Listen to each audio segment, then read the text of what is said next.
God, his voice. What's up, y'all? Sean Master Lee. And Lou. All right, some more Alice in Chains here. And, as I've been looking for songs to react to, getting recommendations from fans, I'm blown away by how many songs they had that were like over 100 million views. Whoa. This is not a band that was, I don't know, I always kind of just felt like niche, right? Like if you were into this kind of music, you were listening to them. But Yeah. when you get those kind of numbers, it's much more mainstream than I remember it to be.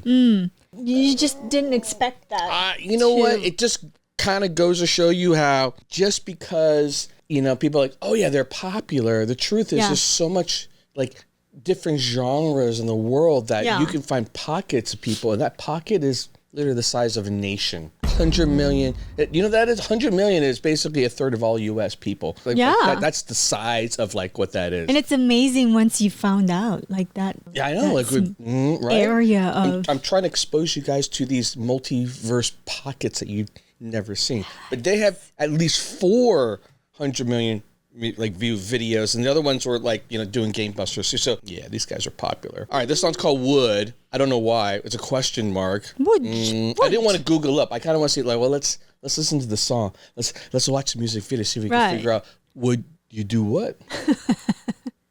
Would you love me? It's something like that for them as a band. Speaking of love me, if you want some honest, check out my fantasy show only for my fans.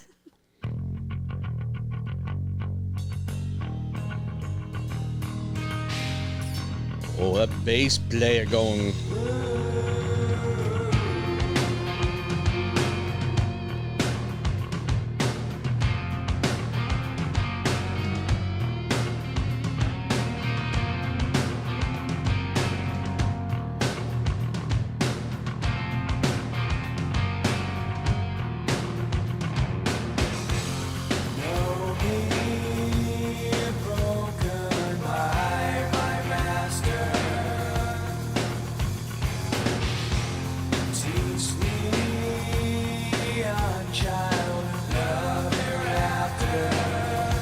So depressing. Why would this be a pop hit? I can't even imagine why. We never know. Maybe they're going to do climax later on, right? You slow down first and then... Yeah, but even just at the tone, it's definitely something serious. This is not like a happy-go-lucky song. There's weight. There's like, would you do something that, makes, there's something going on here.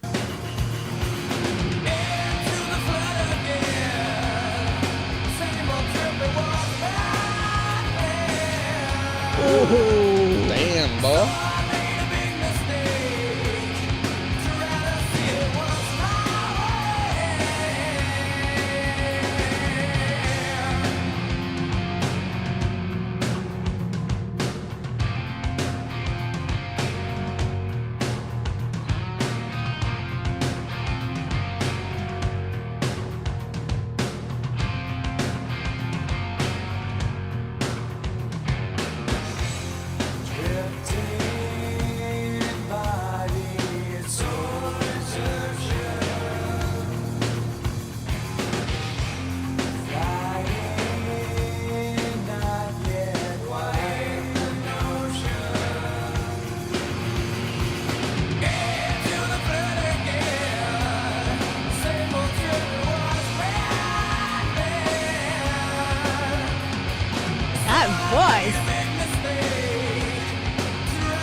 That look.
his voice. Wow.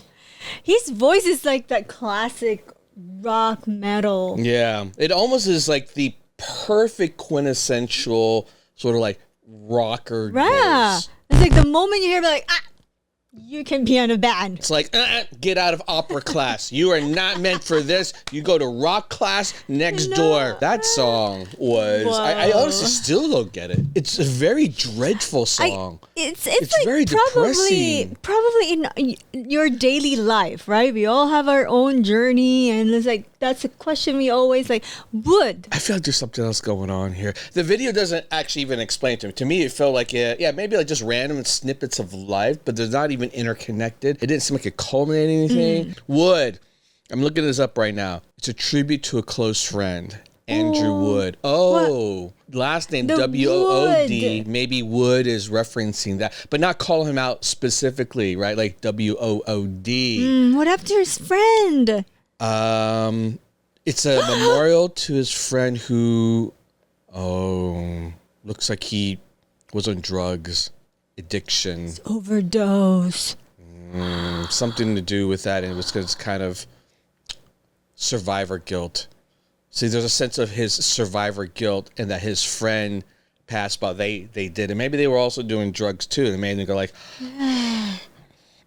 would you ever take those drugs? That's like what? So, like, if I would make a change, could you accept it or forgive me? And he's referring to, if I, the addict, would make a change, could you, the society, the world of friends, accept it or forgive me? That's really deep. You know, here's the thing about people on drugs, right? I also kind of think about this, and I sometimes even ask people, like, to understand, like, are you in control of your own life? Because if they aren't, you can't judge them for it at that point. Right. Right? Like, maybe you could judge someone for when they started taking drugs, right? You had a choice when you were in control to, like, turn to it or another option. And if you were strong, you would take a lot of options. But once you're under the influence, you kind of have to accept that they've lost control. And that, maybe they'll lie to you. Maybe they're going to hurt you. Maybe they're going to even ignore you. But you got to forgive them of, like, they can't see the light anymore. You just try to do your best to support them. Or, you know, if you feel like you can't because, you know, they're asking things that you can't do, don't have the survivor guilt. Don't have the guilt of, like, I turn my back on my friend, because at that point they're already on that journey on their own. Very hard to get someone off that.